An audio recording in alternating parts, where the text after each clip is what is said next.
Bonsoir à tous. Dans l'actualité de votre journal local et régional de ce vendredi 30 décembre, éclaircies durables pour Air Calédonie, réorganisation de services, gestion des aléas et relations apaisées avec le contrôle aérien concourent à un véritable bol d'air pour la compagnie.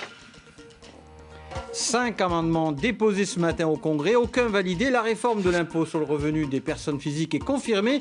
Elle s'appliquera dès l'année fiscale 2017. Nous en parlerons avec notre invité, Édouard Léoni. Bonsoir. Vous êtes fiscaliste. À tout à l'heure.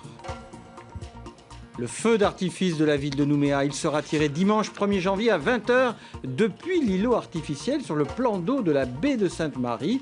Le point dans ce journal. Voilà pour les titres et on commence avec la réorganisation d'Air Calédonie et le ciel qui s'éclaircit pour la compagnie aérienne. Plusieurs raisons à cela, la réorganisation de ses services, celui de la gestion des aléas en particulier et de nouvelles relations avec le contrôle aérien, sans oublier 2 nouveaux avions qui augmentent la flotte. Thérèse Waya, Claude Lindor et José Solia. Journée intense chez Air Calédonie, 44 vols rien qu'aujourd'hui et 2030 passagers transportés. Comparé à l'an dernier, ce sont 440 passagers en plus et 6 vols supplémentaires. Pour la compagnie domestique, 2 raisons expliquent ce pic d'activité. Une plus grande offre de sièges apportée par ces 2 nouveaux ATR couplée à une gestion plus efficace des aléas. C'est certainement en partie dû à ces deux avions qui arrivent et qui sont, comme je disais, vraiment un potentiel de développement pour nous. Après, c'est énormément lié également, effectivement, à l'organisation qui a été revue, restructurée au niveau voilà, de la gestion, on va dire, des aléas d'exploitation qui reste une réalité. Et on peut même dire que la semaine dernière, on a eu un avion au sol pendant quelques jours juste avant Noël. Et malgré ça, on a réussi réellement à transporter tout le monde. Transporter tout le monde pendant les petites et grandes vacances, c'est le défi permanent d'Air Calédonie. Mais cette fois-ci, il n'y a pas, comme les années passées, le stress en plus provoqué par les mouvements de colère des passagers. La compagnie reste tout de même sur ses gardes. Elle suit avec intérêt la formation de ses équipages, pilotes et personnels navigants qui vont travailler à plein sur les nouveaux appareils. Et donc, pour l'instant, c'est une montée progressive du trafic qui est observée. L'arrivée d'un avion, c'est... Les pilotes doivent se familiariser, on doit former des nouveaux équipages, d'abord on forme des instructeurs pour former les collègues et ça prend un peu plus de temps. Donc un avion qui arrive, qui est neuf, c'est plutôt 2 à 3 mois pour que l'avion commence véritablement à fonctionner à plein potentiel. Autre signe des temps qui changent, les nouvelles relations qui s'instaurent entre le contrôle aérien et Air Calédonie. Depuis Noël, des vols du soir sont possibles. À cela s'ajoute le développement des infrastructures aéroportuaires sur Marais et Ouvéa et l'an prochain, l'acquisition de 2 autres ATR 72-600. Les suites de l'agression sexuelle sur le site de KNS ce matin à 8 h, les salariés se sont rassemblés devant le site de Vavouto. Tous ont voulu marquer leur solidarité avec la victime et alerter la direction contre l'insécurité qui règne sur le site. Rappelons que l'agression a eu lieu mercredi soir alors que le personnel quittait son bureau. David Sigal a interrogé une des employées. Elle revient sur les mesures de sûreté à adopter. Écoutez. Il y a déjà des mesures immédiates qui ont été mises en place depuis hier, comme l'interdiction de quitter les bureaux pour les personnes travaillant de jour après 5 h 30, l'obligation d'être en binôme, des éclairages renforcés et des rondes de la sûreté qui ont été renforcées aussi.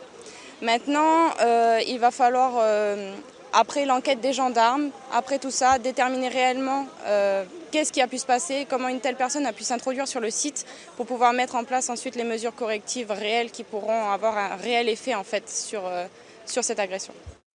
Et puis à noter cette réaction du syndicat USWINC suite à cette agression sexuelle. L'USWINC apporte son soutien total à la victime et à sa famille et condamne fermement, je cite, « cet acte inadmissible et inacceptable ». Le syndicat demande à la direction de Cognambo-Nickel de prendre toutes les mesures nécessaires pour qu'un tel acte ne puisse se reproduire. Fin de citation. Le dossier sur la réforme de l'impôt sur le revenu des personnes physiques, elle s'appliquera bien dès l'année fiscale 2017. Sur les 5 amendements présentés par le Rassemblement, aucun d'entre eux n'a été voté. La réforme de l'IRPP, elle, a été confirmée à l'issue d'une séance animée. Bernard Lassos et Claude Lindor. Tout a commencé par une longue déclaration de Thierry Santa pour le groupe Les Républicains. L'argument avancé de la baisse de la pression fiscale pour relancer la consommation est un écran de fumée destiné à cacher la réalité de votre politique basée sur le matraquage fiscal. Suivi d'un argumentaire contre la réforme de l'IRPP, mais également une critique en règle de la politique du gouvernement Germain. Cette réforme, elle est électoraliste. Cette réforme, vous l'avez calibrée non pas pour respecter ce qui avait été convenu, discuté et signé entre nous, mais pour acheter des voix à quelques mois des législatives. Je vais vous rappeler une chose, 70% des Calédoniens votent pour un président de la République de droite. Vous avez constitué une majorité avec les indépendantistes, une majorité de gauche. Et vous en êtes fiers. Mais je m'énerve pas. C'est simplement que vous êtes des menteurs. Allez-y, monsieur Bernu. Mais ça devient insupportable. Monsieur Bernu. Ça devient insupportable. Monsieur Bernu. Une passe d'armes stérile de 2 heures qui a eu raison de la patience des élus indépendantistes. C'est un regret parce que c'était vraiment la foire aux empoignes dans le camp des loyalistes et on n'était pas venu pour ça. Effectivement, en plus, les amendements qui ont été déposés par eux n'ont rien apporté de nouveau, effectivement, au texte qui avait déjà été adopté en première lecture. Les amendements déposés par le Rassemblement concernaient notamment le relèvement du quotient familial pour les hauts revenus, l'augmentation du montant de déductibilité des intérêts d'emprunt immobilier. Aucun des 5 amendements proposés n'a reçu de majorité. Comme en première lecture, la loi de pays sur l'IRPP a été approuvée par 40 voix contre 13. Elle comporte dans son sein même le risque d'un déficit budgétaire supplémentaire. On n'en a pas besoin aujourd'hui, au contraire, on est à la recherche de financement et telle qu'elle a été conçue, elle sera forcément déficitaire puisqu'elle est censée redistribuer un montant prélevé. Et ce montant prélevé sera forcément moindre que ce qui est envisagé. Le rendement qui a été calculé par les services fiscaux, avec les données dont ils disposent, montre que les 52 000 foyers qui vont voir leur impôt baisser effectivement, cette baisse elle va être compensée par l'impôt supplémentaire que vont devoir acquitter les 3 000 ménages les plus aisés. Cette dernière loi de pays, votée en 2016 par le Congrès, aura donc été houleuse, mais elle permettra à la réforme de l'impôt sur les revenus d'être applicable dès 2017. Et voyons à présent dans ces grandes lignes le fonctionnement de cette réforme. On retrouve Bernard Lassos. Cette réforme de l'impôt sur les revenus est censée résorber les inégalités fiscales de l'ancien texte. Le choix du gouvernement a été d'augmenter l'impôt des 3 300 foyers les plus aisés, soit en moyenne 424 000 francs par an et par famille. Un gain fiscal de 1,4 milliard qui sera intégralement reversé aux ménages à revenus intermédiaires. Cela concerne 52 000 foyers qui verront leur contribution baisser en moyenne de 26 300 francs par an. Une redistribution qui, selon la direction des services fiscaux, n'aurait aucun effet sur la somme perçue via l'IRPP par le Trésor public. Cette recette s'élève annuellement à un peu plus de 22 milliards de francs et ne représente que 12% des rentrées fiscales de la Nouvelle-Calédonie. Édouard Léoni, vous êtes consultant en finances publiques. Est-ce que cette réforme va produire des effets ? On peut l'espérer. En tout cas, le projet à la veille des législatives de 2017 est dans le cadre du CCS qui a été mis en place en 2015. Le projet est donc de redonner du pouvoir d'achat aux classes moyennes par un transfert de 1,4 milliard par 2 moyens. Le premier moyen, c'est les 300 000 francs relatifs à la demi-part dans le cadre du quotient familial. Et puis le deuxième temps, qui fait quand même qui fait augmenter le nombre de foyers fiscaux. Le nombre de foyers imposables. On passe de 39 000 à 51 000. Et puis, naturellement, le deuxième moyen plus classique, l'extension des niches fiscales. On a entendu dans le reportage réforme de circonstances électorales, vrai ou faux ? On est à la veille des élections. Naturellement, il peut y avoir effectivement une certaine interprétation. Mais c'est une aide indirecte. Il aurait fallu, à mon sens, une aide directe simplement par une relance des marchés publics, sauf que les budgets actuellement sont plus que difficiles. Selon vous, cette relance dont vous parlez à l'instant, elle aurait moins clivé politiquement ? C'est clair. Et puis surtout, il y a une question qui a été posée en séance du Congrès, c'est effectivement, est-ce qu'il y aura un rendement constant dans le cadre de ces 2 moyens ? Seul le temps nous le dira, et en tout cas, espérons que les simulations de la direction des services fiscaux auxquelles j'ai fait partie aura raison. On revient un peu sur l'historique de l'impôt sur le revenu en Calédonie. C'est une création qui date de quand? Des années 80, à l'époque, le gouvernement de Chibaou avait mis en place cet impôt sur le revenu afin d'assurer l'autonomie. En Polynésie, il y a eu une réponse différente. Ensuite, les exécutifs suivants ont multiplié les niches fiscales parce que on était plutôt dans une fiscalité d'accompagnement des dotations de l'État et pas d'autonomie. Est-ce qu'elle a produit ses effets, cette réforme, enfin cette mise en place de l'impôt sur le revenu, on va dire? Oui, elle a produit ses effets. Par exemple, en 2009, l'IR concerne plus de 85 000 foyers, dont 50% sont non imposables et 14% par contre des foyers imposables relèvent de la tranche du taux marginal de 40% le plus élevé. Quand on regarde bien les chiffres, l'IR entre 2005 et 2014 est passé de 13 milliards à 22 milliards, c'est un effort conséquent des Calédoniens. 10 milliards de plus. Oui. Si on fait un peu de prospective financière, est-ce qu'il y a une limite à cette réforme qui vient d'être, qui va entrer en vigueur l'an prochain? C'est ce qui est le plus intéressant et qui n'a pas forcément été soulevé lors des séances. En fait, il y a 2 points. Le premier point, c'est que on sait bien que les recettes fiscales pour les années suivantes, en particulier 2017, seront en baisse de 5%. Et puis, regarde de l'encours de la dette. C'est un ratio de l'AFD, l'encours de la dette sur les recettes de fonctionnement. On sait déjà que le gouvernement est endetté à hauteur de 60%, les communes endettées à hauteur de 56%, et enfin les provinces sont endettées autour de 31,7%.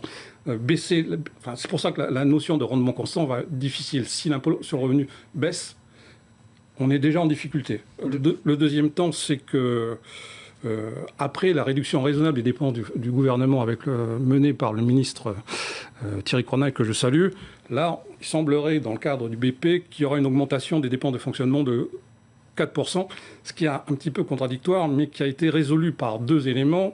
Le premier point, c'est la croissance des emprunts. C'est un classique depuis 3 ou 4 ans, entre 5 à 7 milliards par an, mais il faudra bien que ça se termine à un moment. Et le deuxième temps, c'est effectivement les prélèvements sur l'OPT et le port autonome. Est-ce qu'augmenter de 4% les dépenses de fonctionnement, c'est aussi électoraliste ou pas? Je ne répondrai pas à cette question. Je répondrai techniquement. C'est le Medipol qui a une grande part là-dessus. Les traitements salaires, effectivement, et aussi les transferts des dépenses sociales. Mais effectivement, il y a une coïncidence des faits, à la fois sur une augmentation des niches fiscales et sur l'augmentation des dépenses de fonctionnement. Merci Édouard Léoni pour avoir accepté notre invitation. Et j'en profite pour montrer cette revue juridique, politique et économique qui est sortie et qui fait une large place aux comptes sociaux et qui est disponible bien sûr dans les meilleures librairies. Tout à fait. Merci encore. Les feux d'artifice à présent, vous les aimez, nous les aimons, mais qu'en pensent nos amis les bêtes, les animaux de compagnie? S'ils pouvaient parler, nous diraient leur affolement. Alors, comment faire pour les aider à supporter des feux d'artifice? Eh bien, Laura Chintou et Michel Marin se sont penchés sur la question. On ne le dira jamais assez, les bruits d'explosion de pétards et de feux d'artifice angoissent les animaux. Pour le chien que possédait auparavant ce propriétaire, le stress a été fatal. Le 25 décembre, il y a eu des pétards. Le pétard est tombé à côté de la terrasse et elle a fait une crise cardiaque. Je l'ai emmenée chez le vétérinaire. Il a réussi à la sauver avec des séquelles et elle est décédée quand même quand on est venu la chercher. D'où la nécessité de protéger son animal. Règle numéro 1, le mettre à l'abri et surtout, le rassurer. C'est surtout de pouvoir les enfermer dans une pièce avec les propriétaires, qui soient le plus sécurisés possible. On peut leur donner des tranquillisants. Ce qui est important, c'est de les donner à ce moment-là à haute dose pour que le chien soit vraiment dans une période où il dort. Il faut faire très attention en cette période de fête, que les chiens ne prennent pas des paniques et essayent de se sauver de chez eux pour aller se cacher dans des endroits improbables et qu'ensuite les maîtres les perdent. Pourtant, d'une année à l'autre, le scénario se répète. De nombreux chiens s'enfuient par tous les moyens possibles. Résultat, ils se retrouvent en errance sur la voie publique et risquent de se faire percuter par les voitures. Certains ont la chance d'être récupérés par la fourrière puis mis en sécurité dans l'espoir que leur maître vienne les chercher. D'année en année, on a beau, les gens sont au courant. Malheureusement, le phénomène est grandissant.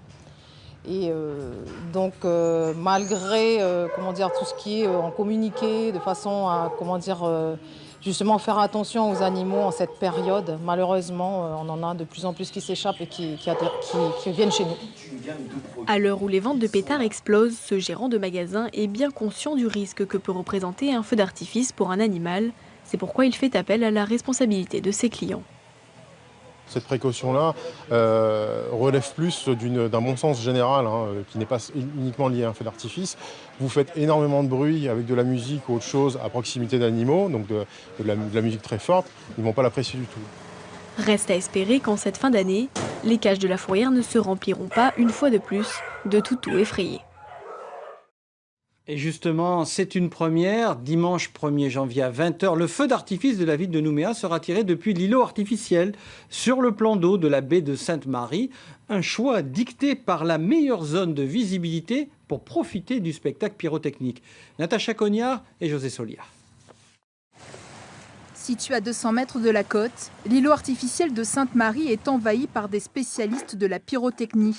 Ces artificiers préparent l'événement depuis 2 semaines. L'heure est venue de déballer les 1200 bombes, soit 800 kg de poudre et d'explosifs. Là, on a les retards. Au fond, on a les bombes. Et là, c'est simplement une mèche rapide. Et là, on a un petit fil qui est connecté à un boîtier. Et en fait, c'est un allumeur. Au bout de ce fil, il y a une goutte explosive. Il y a un court-circuit, ça s'enflamme et ça démarre la mèche. 12 postes de tir sont répartis sur l'îlot. La création artistique, on la doit à cet homme. Son inspiration, il la puise dans ses différents voyages, notamment au Canada et en Chine.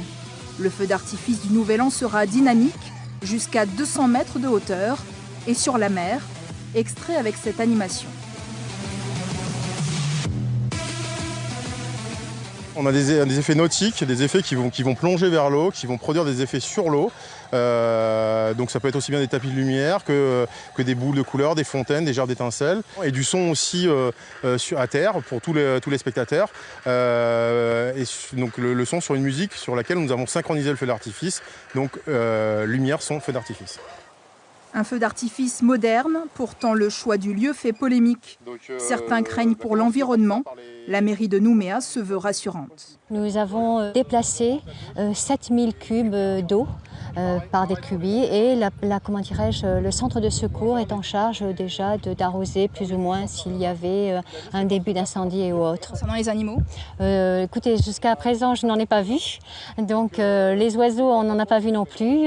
Je pense que de ce côté-là, les associations protectrices des animaux peuvent être rassurées. Selon les organisateurs, quelques 20 000 spectateurs sont attendus le 1er janvier à 20h. Le coût de ce spectacle pyrotechnique, 6 300 000 francs CFP.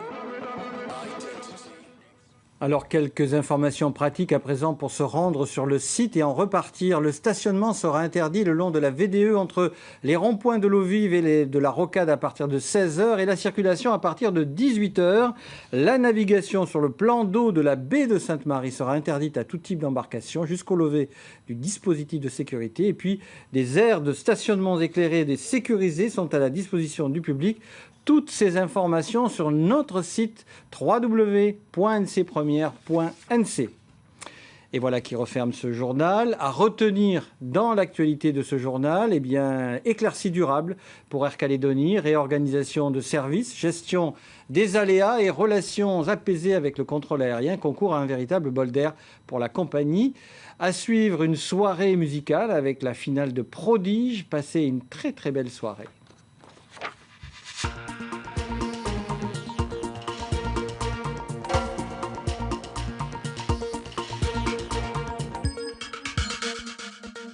Retrouvez toute l'info sur ncpremière.nc.